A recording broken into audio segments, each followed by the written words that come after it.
a todos los televidentes que se conectan con nosotros a esta hora. Estamos en el programa Mantente Informado, yo soy Sara Alejandra Márquez Aristizábal y para esta oportunidad vamos a tratar varios temas que van a ser importantes. Para eso tenemos la visita de varias de nuestras juristas importantes en la actualidad. Para eso tenemos la compañía de la doctora Diana Carolina Arévalo, que nos visita desde Nueva York. También tenemos a nuestra abogada Helen Bonilla, que nos visita desde España. Y por último tenemos a nuestra queridísima abogada Valeria Bernat, que nos visita desde Inglaterra. Le damos la bienvenida, les agradecemos por haber aceptado la invitación. Así que usted, televidente que nos está viendo hasta ahora, por favor, no se desconecte y quédese con nosotros.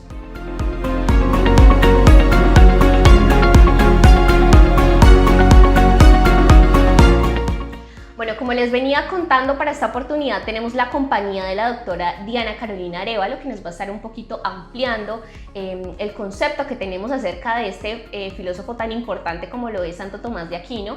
Pero bueno, para ya no darles como tantos spoilers, doctora, por favor, cuéntenos acerca de él. Yo sé que muchos de los televidentes que nos están viendo no conocen mucho acerca de Santo Tomás, entonces, por favor, este es su momento. Cuéntenos. Buenos días, Sara, gracias por la invitación. Bueno, hoy comenzamos la mañana hablando sobre un filósofo muy importante que es Santo Tomás de Aquino. Él nació en el castillo de Rocaseca en 1224, en el siglo XIII, y fue uno de los pensadores más destacados de la época medieval. La gran reputación de Aquino se deriva a su gran intento de reconciliar la fe con la razón, mezclando la figura de Aristóteles con el pensamiento cristiano. Santo Tomás fue el máximo representante de la corriente escolástica que se debe a las escuelas de monjes precursoras de las universidades, lo que significa la unión de Aristóteles y la fe cristiana. Tomás, él es el mejor que estudia e interpreta a Aristóteles, por lo tanto su filosofía es igual a la de él, excepto pues en aquellos puntos en donde se integra la teología.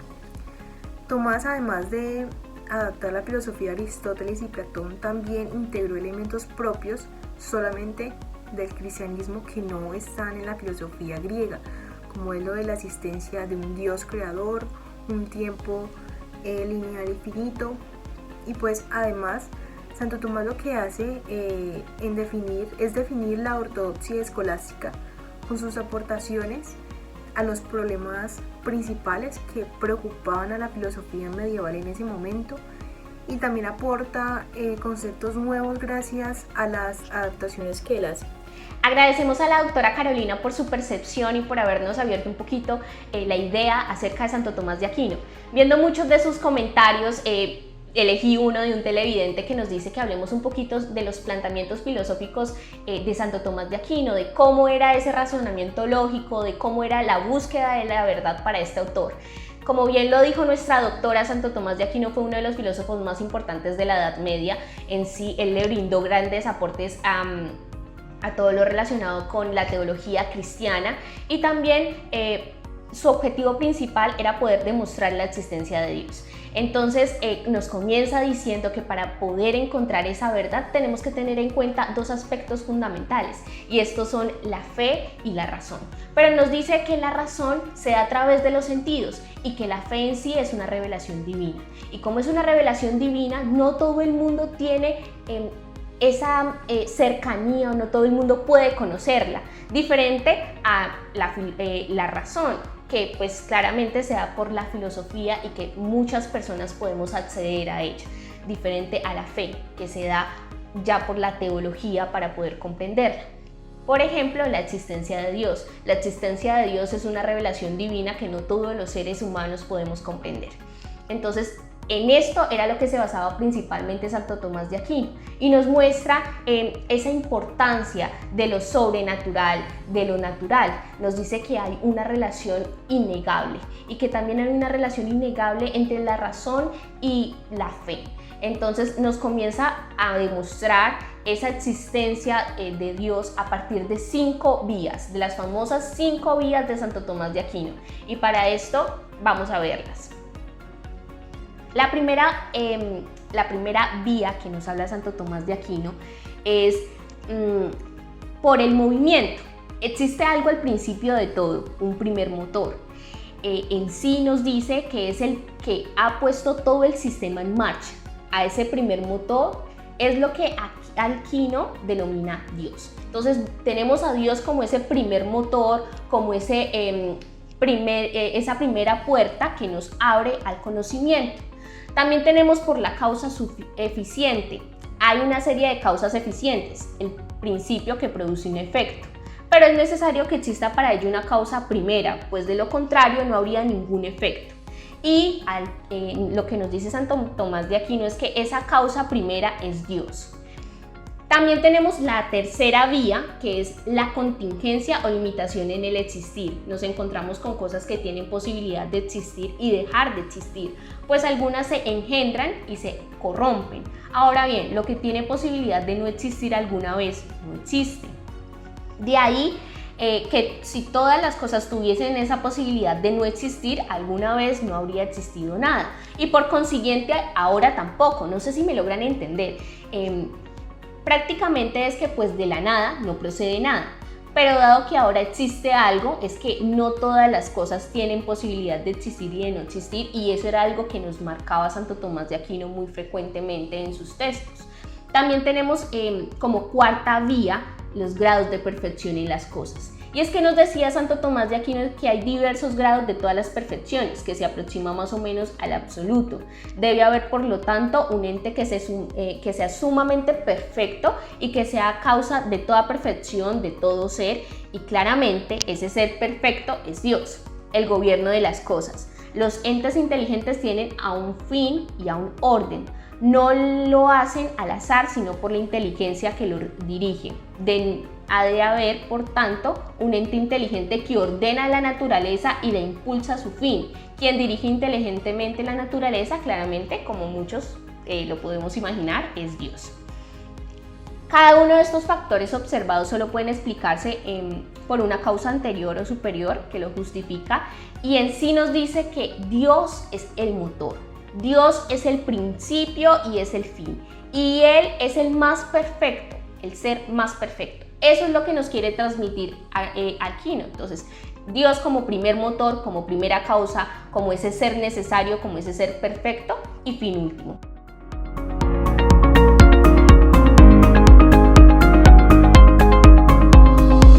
Listo, observando un poquito sus comentarios, he recibido también otra pregunta de un televidente que nos dice: ¿cómo se construye el conocimiento y se llega a la verdad? Y que por favor le den un ejemplo para que él pueda comprender. Para esto dejo con todos ustedes a nuestra doctora Helen Bonilla, que va a estar ampliándonos un poquito esta idea y respondiéndole al televidente. Helen, estamos contigo. Buenos días, Sara. Claro que sí, muchísimas gracias por esta invitación. Estoy muy agradecida de estar aquí con ustedes y doy inicio a esta breve intervención, ya entrando en el tema, centrándonos principalmente en la construcción del conocimiento y la búsqueda de la verdad según nuestro autor, Santo Tomás de Aquino. Primero, pues plantearé o comenzaremos con el planteamiento de la afirmación de que Dios es la verdad en grado sumo. Es una exigencia propia de todo pensador cristiano. ¿Por qué los textos bíblicos dicen que Dios es la verdad, la verdad?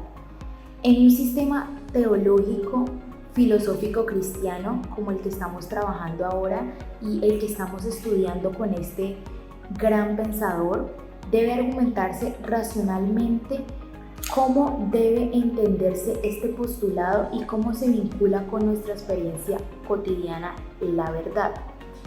En el pensamiento de Santo Tomás de Aquino, la realización de la verdad no se da formalmente en la cosa, sino en la conformidad actual no meramente posible, es decir, no meramente posible con el intelecto. Así, lo verdadero y lo que se considera como verdad es lo ya adecuado y no lo meramente adecuable, lo que puede llegar a ser adecuado. Escogimos un ejemplo jurídico para darle mayor claridad al tema, y este es el aborto terapéutico. La doctrina de Santo Tomás de Aquino, nuestro patrón e inspirador, puede ser esa fuente de sabiduría que nos oriente. No sale al paso, pues en primer lugar, uno de los principios tomistas más básicos, el del realismo. La realidad existe, la realidad es concebida como un sí y como no meramente algo imaginario. No es un invento de nadie, ni siquiera de los que la perciben distinto o de otra manera. Fundamento este principio tomista en el deseo natural de conocer esa realidad por medio de la inteligencia.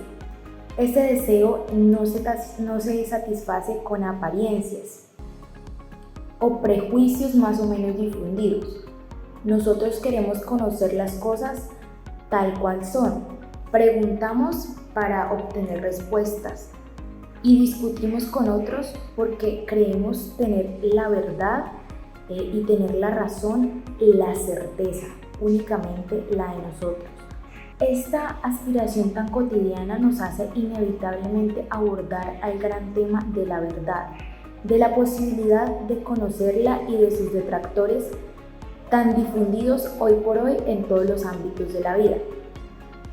Quizás los dos principales son el relativismo y el excepcionismo.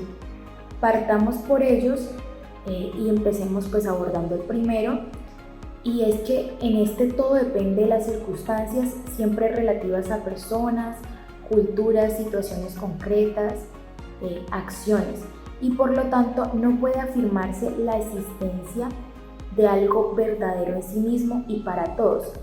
Según esta posición, incluso si se admitiera la existencia de una realidad única, su conocimiento dependería de cada persona, por lo que tampoco se podría hablar de una verdad universal, sino de algo relativo al sujeto, es decir, una verdad subjetiva.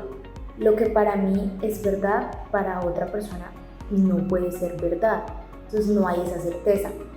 Si no hay verdad, tampoco habrá bien y mal objetivos, y entonces se podrá justificar cualquier acción o actitud. Santo Tomás responde a esta tesis con su habitual claridad y concisión. Pasaremos entonces al ejemplo jurídico. El aborto terapéutico. La doctrina de Santo Tomás de Aquino, nuestro patrón inspirador, puede ser esa fuente de sabiduría que nos oriente. Nos sale al paso, en primer lugar, uno de los principios tomistas más conocido, y es el del realismo. La realidad existe, no es un invento de nadie, ni siquiera de los que la perciben distamente. El momento de ese principio tomista el deseo natural y común de todos los hombres de conocer esa realidad por medio de la inteligencia. Ese deseo no se satisface con apariencias o prejuicios más o menos difundidos.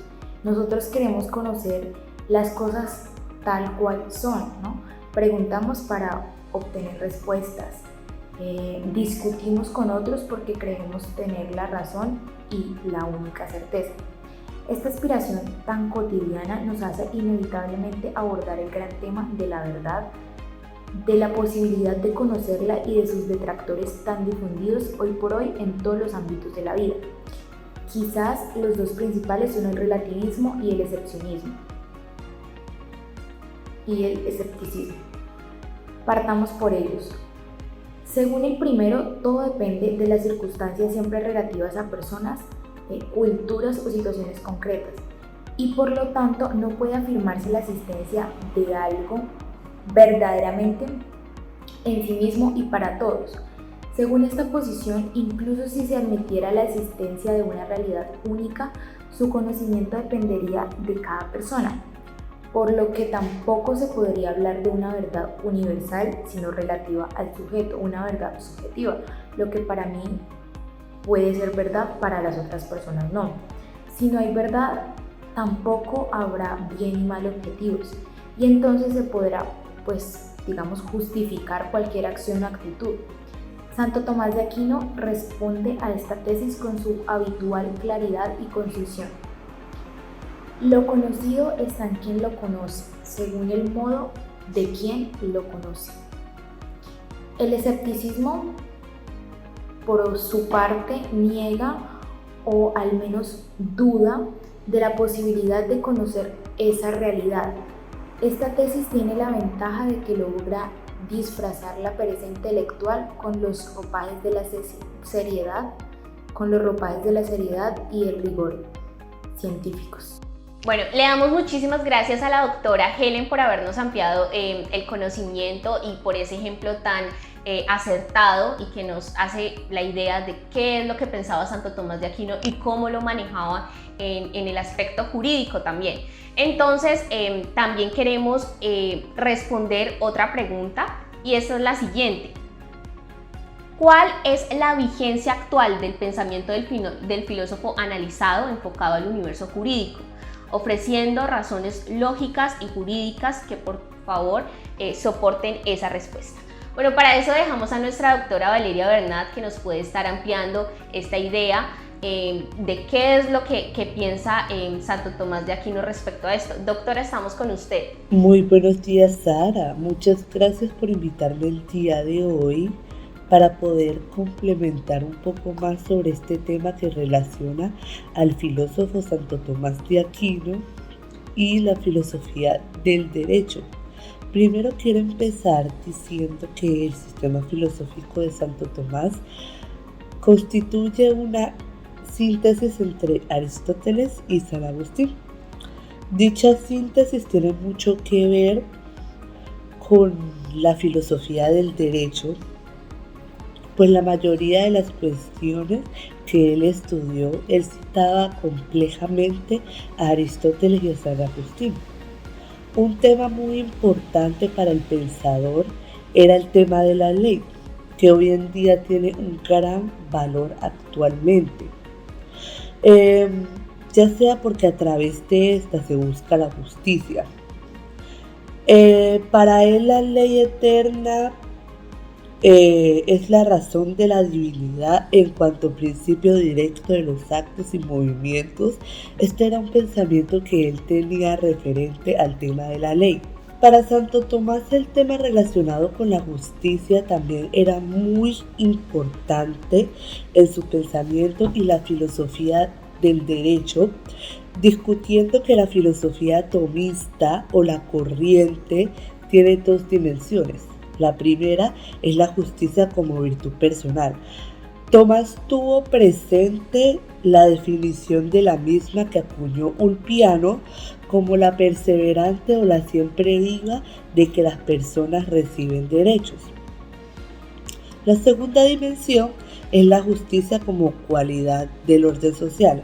La relacionó con su definición del derecho natural. Santo Tomás fue un gran exponente de la filosofía del derecho. Cada una de estas dimensiones tiene gran peso en la actualidad y sigue vigente. Y una parte fundamental de la percepción del derecho natural fue este filósofo. Él tenía una forma de pensar muy, por decirlo así, radical, muy alternativa para su época, ya que él era, pues, por decirlo así, un poco más adelantado al tiempo en el que él estaba. Son definiciones que se usan en el ámbito judicial.